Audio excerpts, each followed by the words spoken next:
የኢትዮጵያ ቀይ መስቀል ማህበር ትግራይ ቅርንጫፍ ጽህፈት ቤት ለመጀመሪያ ጊዜ በ24 ሰዓት ተገጣጥሞ ለ5000 ሰዎች በቂ የንጹህ ውሃና የመጸዳጃ አገልግሎት የሚሰጡና የአስቸኳይ እርዳታ ለማድረስ የሚያስችል የቅድመ ዝግጅት መሳሪያ ማዘጋጀቱ ገለጸ። የአስቸኳይ እርዳታ ለሚሹ ወገኖች ለማድረስ የሚያስችል አዲሱ የአደጋ ዝግጁነት መሳሪያ በተፈጥሮና ሰው ሰራሽ ለሚያጋጥሙ አደጋዎች የህይወት አድን ስራ መስራት የሚያስችል መሆኑ ተገልጿል። ኃይለ ኪሮስ ወልዳይ ተከታትሎታል።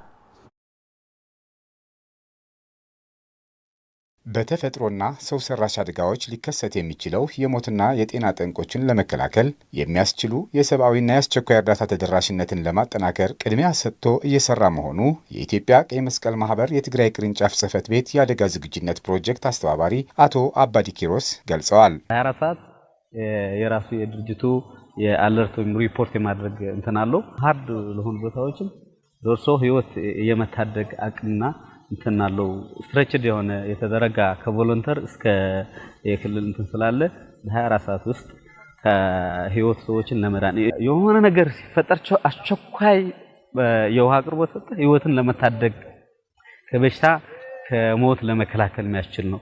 ይሄ ለ5000 ሰዎች ባንዴ ህይወት ለመታደግ የሚያስችል ኪት 5 የሚባል ዲቫይስ ነው ማለት ነው። ይሄንን ገጣጥመክ በአስቸኳይ ተደራሽ ለማድረግ የሚያስችል የብቃትና የተግባር ስልጠና ነው ማለት ነው።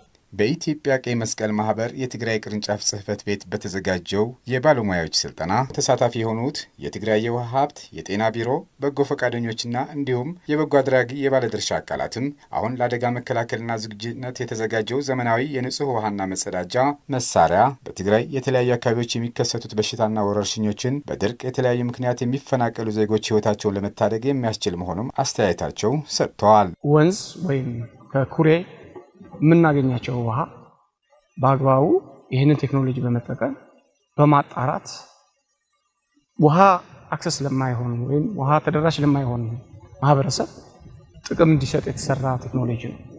ድፍርስ ውሃ ለማጣራት የምንጠቀመው ቴክኖሎጂ አሉሚኒየም ሳልፌት የሚባለው እንጠቀማለን።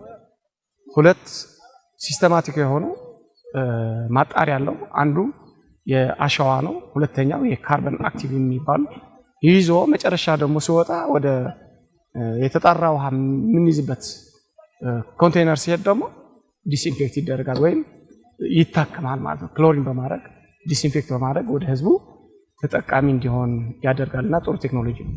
ውሃ ማከሚያ ወይም ደግሞ ፕሮሰስ እንትን ታስፈልጋለች። በተጨማሪም ውሃ ብቻ ንጹህ ውሃ ብቻውን ምንም እንትን አይልም። ህብረተሰቡ በዚህ ያለው ክፍት ቦታ ላይ ቢጸዳዳ ከዚህ ወንዝ መጥቶ መበከሉ አይቀርም። ስለዚህ በዚህ አጣርተህ ውሃ እንኳን ንጹህ ውሃ ብታቀርብለት እሱ እዛ የሚጸዳዳ ከሆነ ዞሮ ዞሮ ከዚህ ቀዶ ለማጠቢያም ለምናምን ሲል ለእቃ ንክኪ ምናምን ዞሮ ዞሮ ወደ ጤና እክል መሆኑ ስለማይቀር ህብረተሰቡ ሽንት ቤትን መጠቀም ስለሚኖርበት በአጭር ጊዜ በደቂቃዎችን በልምድ ካለው ሰዓት መሰራት የሚችል የሚገጣጠም ሽንት ቤት ሁሉንም ያማላ ሽንት ቤት ተገንብተዋል ማለት ነው። ከዚህ በፊት ግን እኛ ማለት በብዙ መልኩ መልስ እንሰጣለን። የህብረተሰቡን የውሃ ስራዎችን ቶሎ ብለን ሄደን ቴክኒሻኖች እንትን አድርገን እንሰራለን። ግን ይሄ ሳይሆን ግን በጣም አስቸኳይ መልስ የሚሰጥ ስለሆነ ካለው በተለይ ዲስፕሌስመንት ሲያጋጥም ቶሎ ምላሽ ስለሚሰጥ ጠቃሚ ነው ይወስዳልና እንደ ማህበረሰብ እናስብበታለን ብዬ አስባለሁ። ይኛው የኢትዮጵያ ቀይ መስቀል ማህበር የትግራይ ቅርንጫፍ በየወቅቱ በተለያዩ የትግራይ አካባቢዎች ለሚያጋጥሙ ችግሮችን ድርጅቱ ሲሰራቸው የመጣውን የሰብአዊና የአስቸኳይ እርዳታ ተደራሽነት አጋዥና የሱ ተቀጥያ መሆኑም ገልጸዋል። ሁሌ በትግራይ የኢመርጀንሲ ወይም አጋጣሚዎች ብዙ ጊዜ ይከሰታል። አሁን በቅርቡ እንኳን የኮሌራ አደጋ ደርሶብን ነበር ማለት አስገደ ጽምብላ አዳዕሮ አካባቢ በጣም ተቸግረን ነበር። እነዚህ ቴክኖሎጂዎች ያንን ነገር ችግር ይቀርፋሉ ብዬ አስባለሁ።